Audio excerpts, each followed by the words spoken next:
class educators as and when. So you will understand that till class 2 they were mother educators, mother teachers in the classes, but now they will be having separate subject educators visiting their classes. It's the different faculty that visits. The mobile phones are not allowed by the educators during the school hours. So any information that you want that should reach to us will not come to us. So the best way is to connect at the front desk. Even the littlest of the information that you want to send can come through the school almanac or at the front desk. So if it's important, urgent, you can just call up at the front desk. If it's important, we need to look into it, send a mail, and if it is something which just needs to be sent to the class teacher, then it should come in the school almanac. Here parents, I also request you that the teachers are working till 3 o'clock, give them some breathing time to reach home, because most of the times we find parents sending messages as and when, even when they've not reached home. So sometimes we all need to work together and understand that we need to understand the comfort also of the other person. So the teacher will definitely revert back to you within one working day. So it's advised that instead of calling, if you just text a message on WhatsApp, that will be catered. Don't keep calling. And we need to become more strong, that if something can actually be held back, write it in the diary. If it's something which can be taken care of within a day or two, then definitely put it in the diary. If it's very urgent, then we are there all the time. Fill the pages of the almanac and provide all required information, medical contact details. Please don't shy away from sharing, because every information of your child is kept confidential. It's only the whole person who is concerned will know that information, and it will work towards the benefit of your child. So if there is some medical ailment, there is something that we need to know about the child's behavior or working, we must know. So don't leave any column of the diary pages which require the information. Kindly go through the almanac of your ward daily for any message sent from the school. For this, I would say usually we don't send such messages now through the diaries. It's only if the teacher wants to send you something, maybe. Otherwise, all messages that have to go from the school will come to you on the school pad. The school website is regularly updated for the pictures of events being conducted in school in various areas. So as you can see, today's orientation is also being recorded. So all such events, all assemblies of your wards, any event, any competition that takes place is recorded and it's uploaded on the YouTube channel, and it's available there for you to access so that the working of the school is known to you. Latest circulars and monthly newsletters are also available on the website. So the website can be a go-to point for anything. Submit the feedbacks, consent forms and other acknowledgement forms timely to the class teacher. So here again it's a kind of request. I know you parents have already gone through 2 years of sending us and sharing your PTM feedbacks, and some of you feel it's a painful activity. But believe me that this activity, when you do with your child when he is performing certain activities every day, we are required to do it only once, maybe quarterly. So that is required from your end. Now what happens is, probably you will not understand that your feedback, you feel, what are we just repeating every time, saying whether there was concept clarity in English, whether activities were conducted, whether this happened or not. But for us, that's a lot of information. That's a lot of information that is actually gathered, collated, and every feedback that comes, every number matters, because that adds on to your consent for something which you endorse or you feel doesn't work well. So any feedback that comes to us is not going waste, believe that. It's rather very precious. So timely basis, so we have a long period. It's not just that we are asking it the next day. So we understand you all will be busy, but just taking out 10 minutes would help us so that we do not disturb you again and again, requesting you to, kindly fill the PTM feedback. Because the class teachers are required. So once I'm after them, they'll be after you. So in the first place, if that is done, I think we all will be happy. So I actually look forward to very timely feedbacks from you all, and we will not bother you at all. Home assignments will be shared through the school pad each day. So the homework is being, we'll be sharing you the homework schedule also as to what subject written and oral work will be sent to you. So that information will be shared in the respective classes. All home assignments, they go in the school pad. All the worksheets that are being taken up are uploaded on the school pad. Any revisions, assessments that we do, that is, the answer key is also uploaded. So for anything that we actually need to refer, it all will just be there on the school pad. I think this time it's the notes we are. Yes. So there's a little change just for the benefit and the convenience of the parents. Last time we were putting it. So now when you open the school pad in the class, there is one sub column which goes as notes. So what happened when we were earlier sharing in the trail mail, you were losing out the worksheets. But when we put it in the notes, you will have everything in the sequence. So you can just go there immediately and get it as per your requirement. So as it was being shared in class 2 also, we will be sharing a monthly note on the first day of the month, which will give you a little idea of what academics will be followed, activities that will take place, the holidays, any events or anything, we'll get an idea about it. Again, there are 4 formal PTMs in the year in the month of May, September, December and March. So in the month of September and March, we are showing you the report cards of your half yearlies and the finals. And in the May PTM, it's the PA that is conducted, and in December also for the PA2 that's done.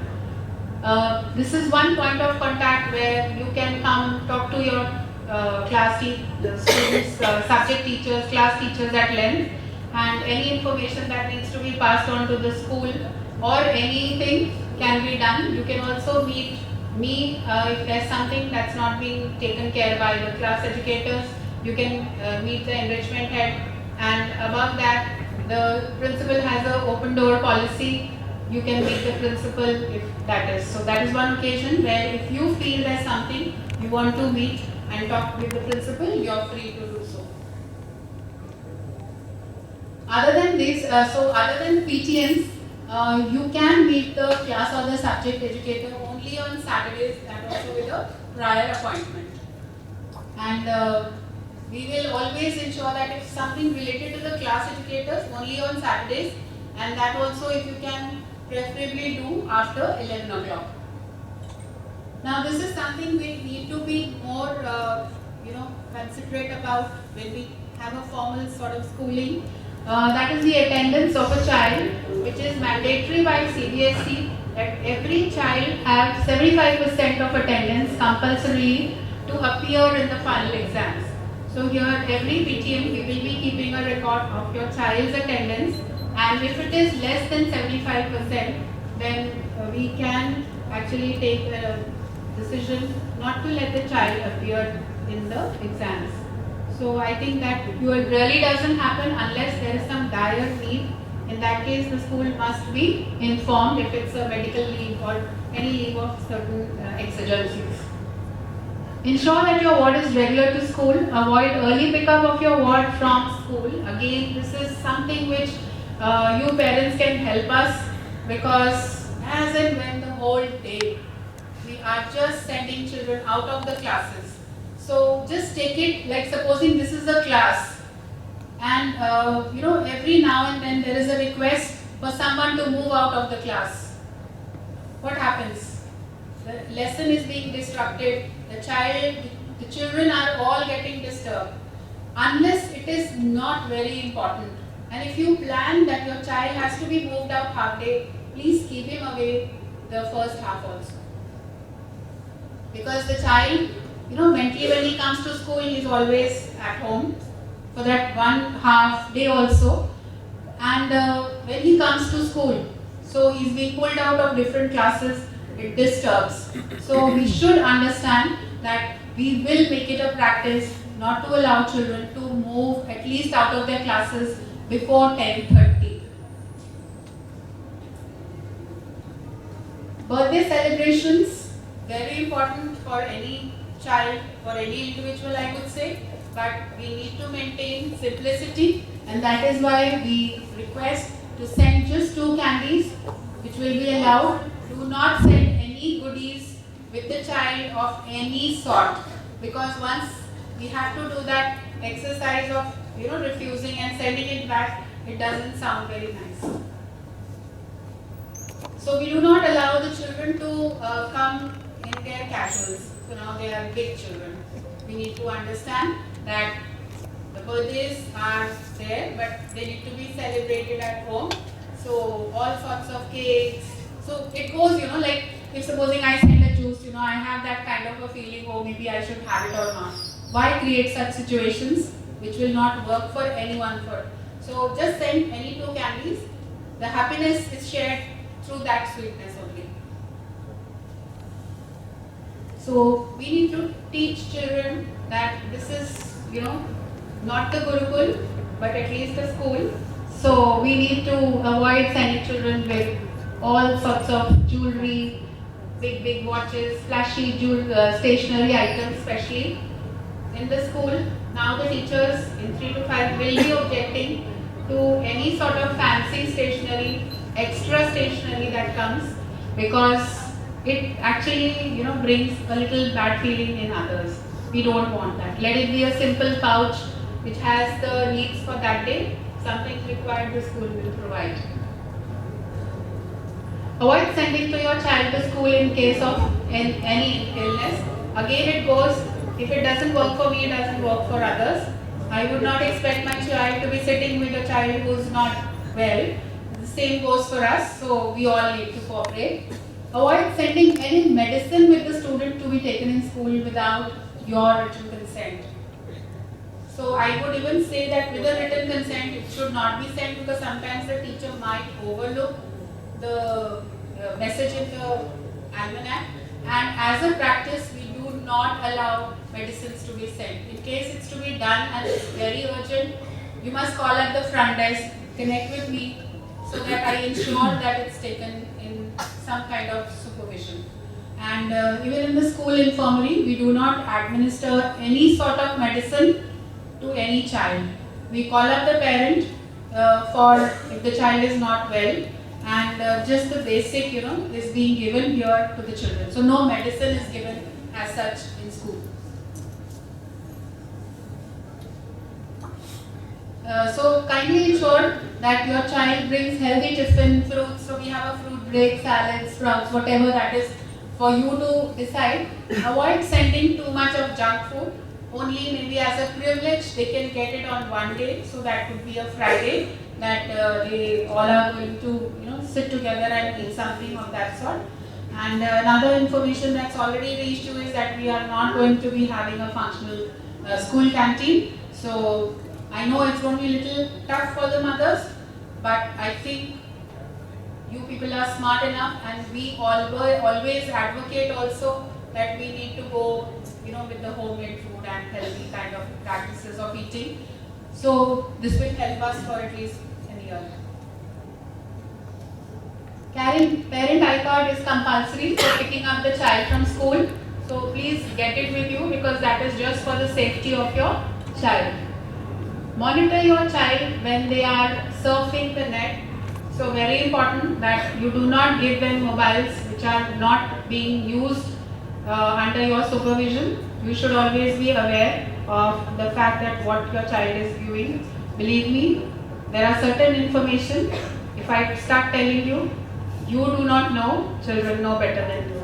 So even class 2 children and class 3 that now the children are going to be, they are much more advanced than what we think they are.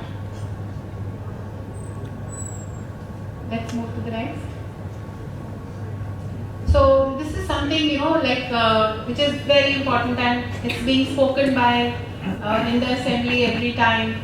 Our director national keeps speaking about it to the children every time.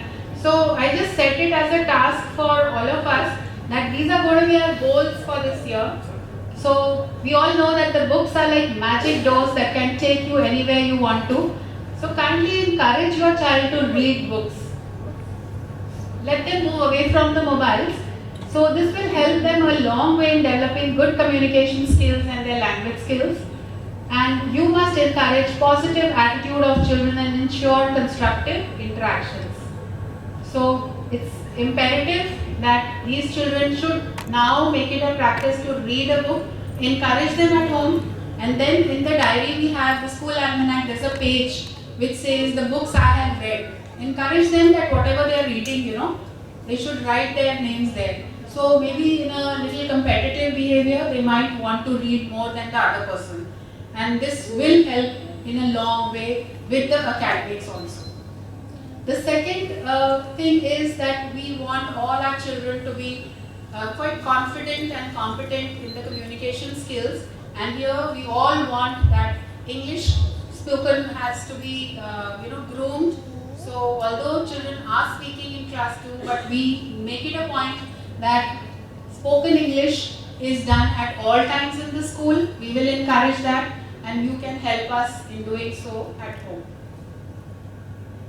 Now, adequate sleep is a cornerstone of your child's well-being and development. So when I was looking for this, I just read the word, what is a cornerstone? So the meaning of the word cornerstone is very interesting. It says anything which depends from there, everything depends on that. So if you have adequate sleep, you are mentally at rest, you are physically peaceful, and you are ready for the next day. So we encourage children to sleep on time. So that could be somewhere around 9:30 or 10, as it depends at your homes, but make it a daily practice. I think you all must be aware that in the Western countries, if the children have to sleep this particular time, it means they have to be put to bed. It's only here we say, okay, 10 minutes or sahi, chacha ji aaye, mama ji aaye. So we grant that. But believe me, if we make it a practice, the child will come to know within few days that you mean business, and the child has to go to bed whatsoever might be happening at home. So for this I require a lot of support from your end, and I think that will help us to make the child reach on time the next day.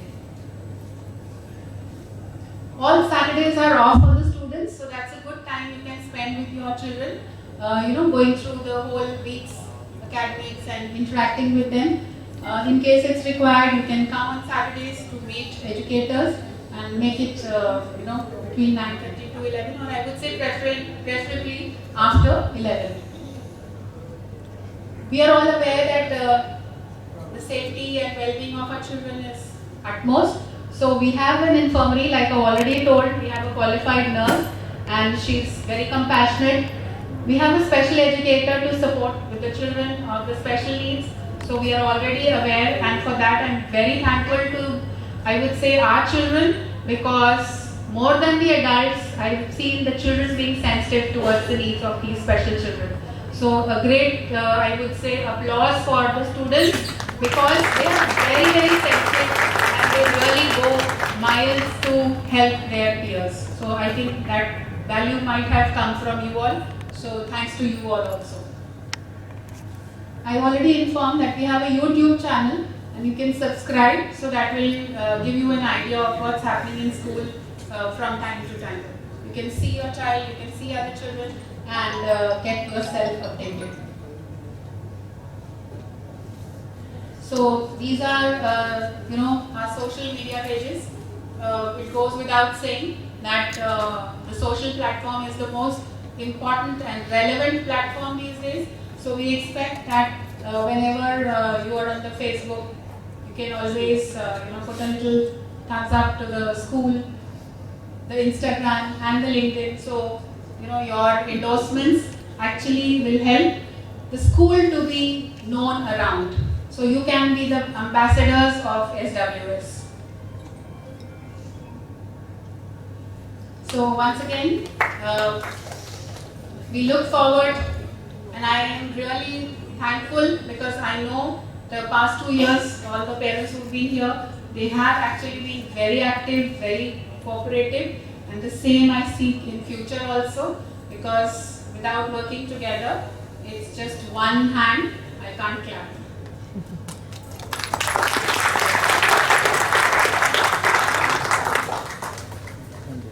So before I actually move down to introducing you to the class educators, I think we have little time. So I just had an opportunity to see one video that's just 3 minutes. I would want all of us as parents to see that, and then I will go on to introduce the class educators. Is not the one who gives the most money, not the one who gives the most total, not the one who gives the best place to live. A great parent is the one who gives attention. To be a great parent, all you need to do is be present with your child. Not give presents, be present. That's all kids really want. They want you to notice them, to be loved, to be wanted. The best parent is the one whose eyes light up when their child enters the room. The parent who makes a promise to love unconditionally. The parent who leads by example. Not by what you say, but by what you do. Kids will never pay attention to your words. They will always and only pay attention to your actions and your intentions. A great parent works on themselves. A great parent makes their own mind strong, knowing their kids will likely follow in their footsteps. Heal yourself. Make your own mind strong, so your children can see the clearest example of what a great life looks like. Setting a clear and strong example of what type of human being you want your kids to become starts with you. It's up to you to set the example of kindness and compassion toward others, to set the example of what it is like to be yourself, to set the example of living a magical life that you choose. That's what a great parent does. Set their child free, allow them to be themselves, allow them to make their own decisions. Live your life in such a way that when your kids think of kindness, compassion, strength, authenticity, and real joy, they think of you. A great parent knows not to allow anything in their life they don't want their children to reproduce in their lives. That includes toxic relationships. That includes bad habits. That includes making decisions based on fear. A great parent listens. They don't lecture. A great parent supports, never shames. A great